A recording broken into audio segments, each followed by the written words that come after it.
The most powerful warship ever built just disappeared. Not sunk, not damaged, not hiding behind weather or terrain. Gone. By choice, in broad daylight, in the middle of the Pacific Ocean.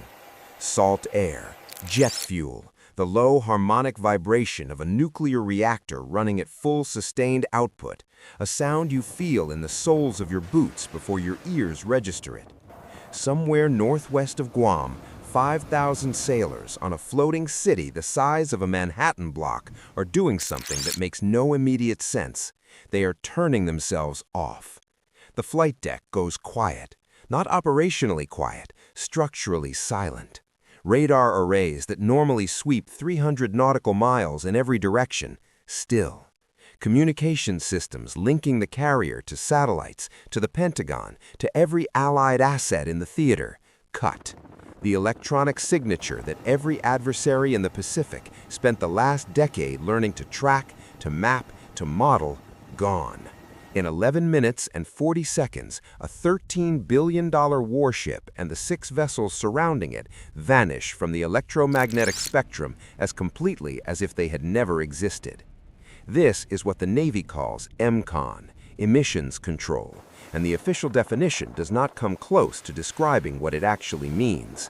He described it, and this was his word used in a classified briefing later partially released, as going darkened, not dark, not silent, darkened, like a city that still breathes, still moves, still functions, but has switched off every light visible from the outside. He said it felt like holding your breath at depth, like the ship itself was waiting. The strike group had gone darkened before. The circumstances had never been like this. The electromagnetic spectrum is not a weapons system. It has no budget line, no program office, no flag officer assigned to manage it. It is physics, which means it obeys no doctrine, respects no treaty, and does not care that you spent $13 billion on the platform emitting inside it. And that is precisely what makes it the most dangerous adversary a carrier strike group has ever faced.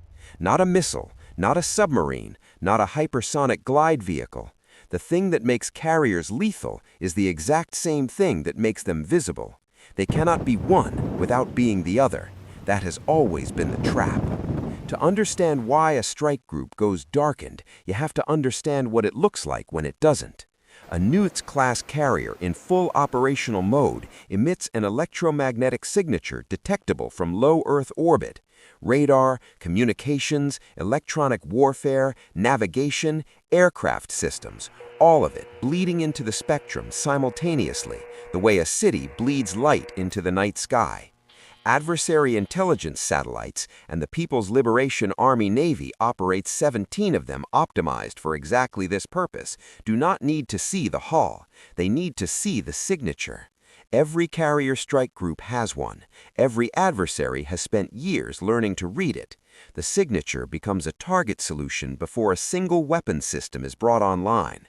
That is not a vulnerability. That is an assumption built into the entire architecture of modern naval deterrence, the assumption that being seen means being feared. The harder question is what happens when being seen means being targeted.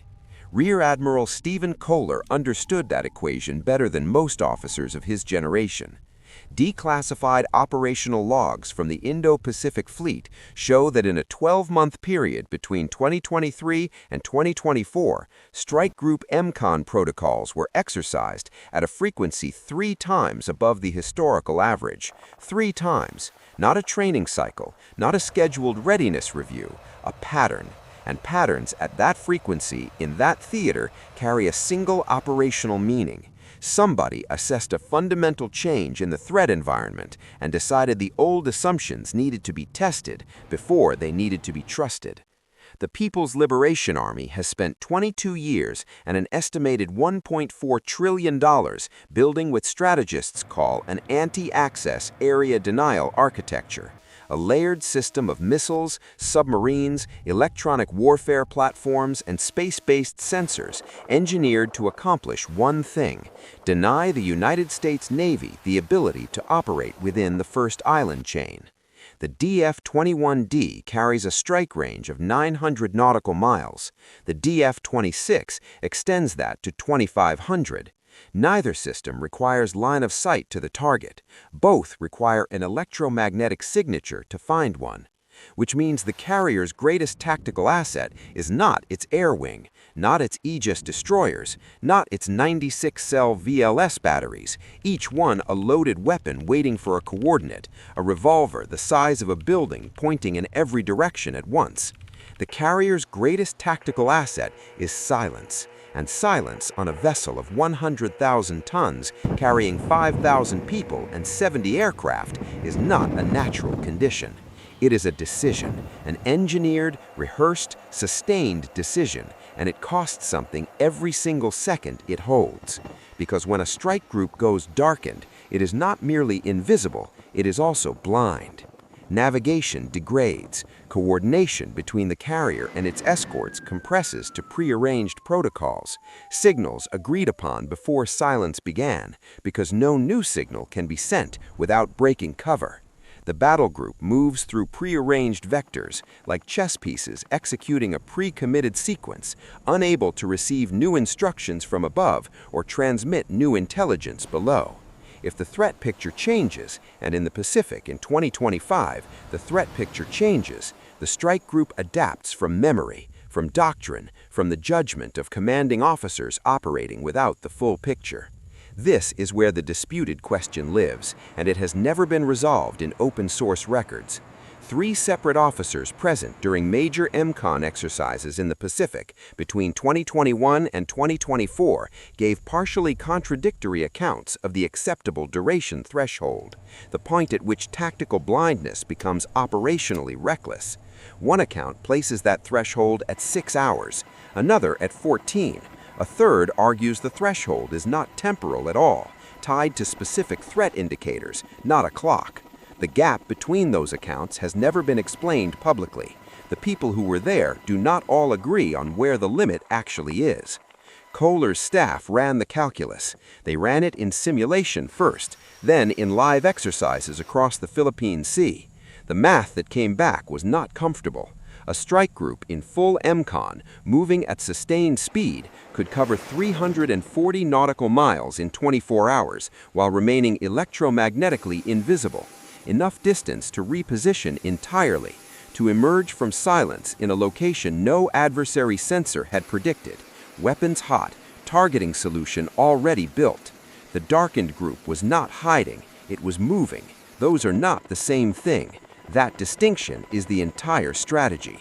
The moment a group comes back online carries no drama, no alarm, no announcement over the 1MC. Systems restore in sequenced intervals, radar first, then communications, then the full electromagnetic signature returning to the spectrum the way a city's power returns after a blackout. Every adversary sensor in the theater registers the returns simultaneously. They see a carrier strike group that is not where their models placed it. That gap between where they calculated it would be and where it actually arrived is the weapon, not the missiles, the gap. Now consider what is visible in the Pacific right now. Multiple carrier strike groups repositioning on timelines that do not match publicly stated operational schedules. AIS transponder data going dark, not intermittently, but in sustained windows that align with nothing in the official exercise calendar. Allied navies in the region running coordinated EMCON drills at a tempo not recorded since the final years of the Cold War. Satellite imaging showing flight decks that were fully operational 72 hours ago, now visually static, because the aircraft are not there, and the signature is not there, and no public statement has indicated where they went. Does that sound like it ended? If you know someone who understands what that silence actually signals, not the technology, but the strategic decision behind it, they need to see this. A carrier strike group going darkened across the Pacific is not a show of power, it is the opposite. It is a calculated admission that the old assumption that presence equals deterrence, that being seen equals being feared, has a ceiling. And right now, in real time, at real scale, with consequences that are not theoretical, that ceiling is being tested. The Darkened group is not hiding, it is calculating. There is a difference, and that difference is exactly what the next decade of Pacific competition will be decided by, not by the ships that fire first, but by the ones that cannot be located until response is no longer possible. If you understand what this means, not just what happened, but what it signals for everything that comes next, type proud below. Because most people watched this and saw a military story. You watched this and understood a strategic one. That difference is not small. If someone you know needs to understand this, share it now. Military War Scope, and I'll see you in the next one. The most powerful warship ever built just disappeared. Not sunk, not damaged, gone, by choice, in broad daylight in the middle of the Pacific Ocean. And that was never the frightening part. The frightening part is that you didn't see it go.